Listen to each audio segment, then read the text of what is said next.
दोस्तों, हम हर हफ्ते आपके लिए बड़ी मेहनत से एक ऐसी डरावनी और दिल दहला देने वाली हॉरर स्टोरी लेकर आते हैं जिसे सुनने के बाद शायद आप रात में अकेले बाहर निकलने से पहले एक बार जरूर सोचेंगे। आज की कहानी है एक लाल रुमाल की, लेकिन ये कोई आम लाल रुमाल नहीं था, क्योंकि जिस लड़की के हाथ ये रुमाल लगा उसके बाद उसकी जिंदगी में कुछ ऐसा हुआ जिसे वह आज तक भुला नहीं पाए। ये कहानी है प्रिया और सुमित्रा की। दोनों बचपन से एक दूसरे की सबसे अच्छी दोस्त थीं और इतने सालों की दोस्ती के बाद भी उनका रिश्ता बिल्कुल वैसा ही था। दोनों बेंगलुरु में एक साथ रहती थीं और एक ही कंपनी में काम करती थीं। एक रात दोनों एक पार्टी से वापस अपने घर लौट रही थीं। गाड़ी सुमित्रा चला रही थी, लेकिन उस रात दोनों के बीच बिल्कुल भी बातचीत नहीं हो रही थी। दरअसल पार्टी में प्रिया ने सुमित्रा का एक ऐसा निजी राज उसके कुछ दोस्तों के सामने बता दिया था जिसे सुमित्रा किसी के साथ शेयर नहीं करना चाहती थी। प्रिया अपनी गलती समझ चुकी थी और रास्ते भर सुमित्रा से कई बार माफी मांग रही थी, लेकिन सुमित्रा का गुस्सा कम होने का नाम ही नहीं ले रहा था। आखिरकार दोनों के बीच गाड़ी में ही बहस शुरू हो गई। प्रिया ने परेशान होकर कहा कि अगर सुमित्रा को उससे इतनी ही परेशानी है तो वह गाड़ी रोक दे। सुमित्रा पहले से ही बहुत गुस्से में थी और उसने अचानक जोर से ब्रेक लगा दिए। गाड़ी एक सुनसान सड़क के बीच रुक गई। सुमित्रा ने गुस्से में प्रिया को गाड़ी से उतरने के लिए कहा और प्रिया भी गुस्से में गाड़ी से बाहर निकल गई, लेकिन अगले ही पल सुमित्रा ने गाड़ी स्टार्ट की और वहां से चली गई। प्रिया सड़क के बीच अकेली खड़ी रह गई। कुछ सेकंड तक तो उसे यकीन ही नहीं हुआ कि उसकी सबसे अच्छी दोस्त सच में उसे आधी रात को इस सुनसान जगह पर छोड़कर जा चुकी है। जैसे जैसे सुमित्रा की गाड़ी उसकी आंखों से दूर होती गई, प्रिया की आंखों में आंसू आने लगे। उसने तुरंत अपने फोन से कैब बुक करने की कोशिश की, लेकिन उस सुनसान इलाके में एक भी कैब उपलब्ध नहीं थी।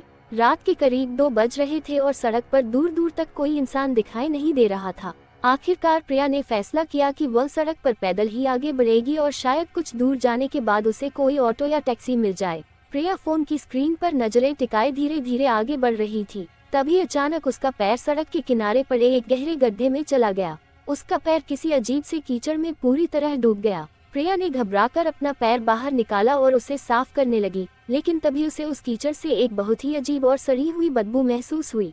वह कीचड़ सामान्य मिट्टी या बारिश के पानी जैसा बिल्कुल नहीं था, वह बहुत ज्यादा गाढ़ा और चिपचिपा था। प्रिया ने आसपास देखा तो उसे सड़क के किनारे एक लाल रंग का रुमाल पड़ा दिखाई दिया।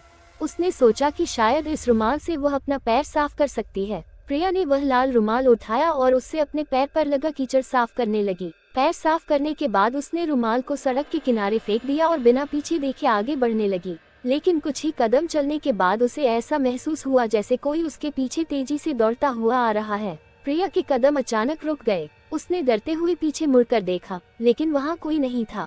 सड़क बिल्कुल खाली थी। प्रिया ने खुद को समझाया कि शायद यह उसका वहम है और वह फिर से आगे बढ़ने लगी।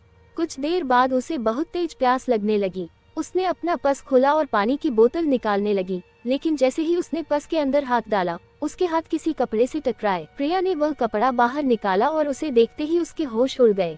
वह वही लाल रुमाल था, वही लाल रुमाल जिसे उसने कुछ देर पहले सड़क पर फेंक दिया था। प्रिया कुछ सेकंड तक उस रुमाल को देखती रही। उसके दिमाग में सिर्फ एक ही सवाल घूम रहा था कि अगर उसने रुमाल सड़क पर फेंक दिया था तो फिर यह उसके पर्स के अंदर कैसे पहुंचा। तभी उसे महसूस हुआ कि जैसे कोई उसके बिल्कुल पीछे खड़ा है। प्रिया ने धीरे धीरे अपनी गर्दन घुमाई, लेकिन उसके पीछे कोई नहीं था। हालांकि थोड़ी दूरी पर एक पेड़ के पीछे उसे कोई खड़ा दिखाई दिया। वह एक आदमी था जिसने काले रंग की हुडी जैकेट पहन रखी थी। वह आदमी पेड़ के पीछे से लगातार प्रिया को देख रहा था। अंधेरा इतना ज्यादा था कि प्रिया उसका चेहरा ठीक से नहीं देख पा रही थी, लेकिन उसके अंदर एक अजीब सा डर पैदा हो गया। प्रिया ने घबराकर उस लाल रुमाल को फिर से सड़क पर फेंका और तेज कदमों से आगे बढ़ने लगी। अब तक वह सुमित्रा के साथ हुई लड़ाई पूरी तरह भूल चुकी थी। उसके दिमाग में सिर्फ वही अजनबी आदमी घूम रहा था।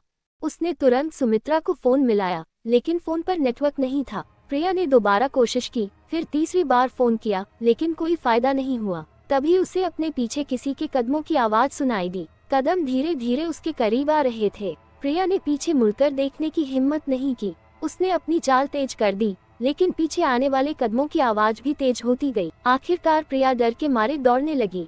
उसकी आंखों से आंसू निकल रहे थे और वह सिर्फ एक ही चीज चाहती थी कि किसी तरह इस सुनसान सड़क से बाहर निकल जाए। लेकिन तभी अचानक उसका पैर फिर से उसी गहरे कीचड़ में जा फंसा। प्रिया ने नीचे देखा और उसके चेहरे का रंग उड़ गया। ये वही कीचड़ था जिसमें उसका पैर कुछ देर पहले पड़ा था। प्रिया ने घबराकर आसपास देखा। उसे समझ नहीं आ रहा था कि वह फिर उसी जगह पर कैसे वापस आ गई। वह लगातार आगे दौड़ रही थी, लेकिन फिर भी वापस उसी जगह पहुंच गई थी।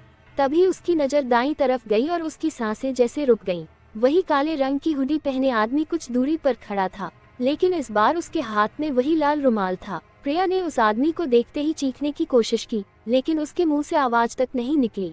इस बार अंधेरा थोड़ा कम था और प्रिया उस आदमी का चेहरा साफ देख पा रही थी। वह चेहरा किसी सामान्य इंसान का नहीं था। उसकी आंखें अंदर की तरफ धंसी हुई थी और चेहरे पर अजीब से गहरे निशान थे, जिनसे खून जैसा कुछ बह रहा था।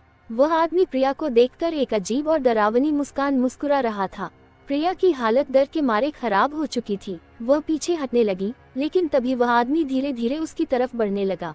प्रिया ने अपनी पूरी ताकत से वहां से भागना शुरू कर दिया। वह भागते भागते इतना डर गई कि उसने अपनी आंखें बंद कर लीं और बिना पीछे देखे दौड़ती रही। तभी अचानक उसका शरीर किसी बहुत बड़ी चीज से टकराया और अगले ही पल उसकी आंखों के सामने अंधेरा छा गया। जब प्रिया को होश आया तो वह एक गाड़ी की पिछली सीट पर लेटी हुई थी।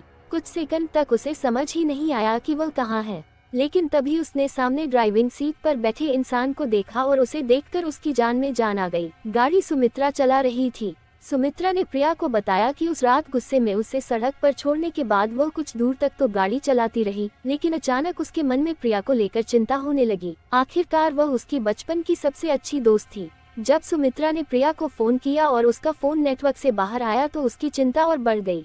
उसे लगा कि शायद प्रिया के साथ कुछ गलत हो गया है, इसलिए वह तुरंत गाड़ी वापस उसी रास्ते पर ले आए और कुछ देर बाद उसे सड़क के पास बेहोशी की हालत में पाया। सुमित्रा ने प्रिया को गाड़ी में बैठाया और घर की तरफ चल पड़ी।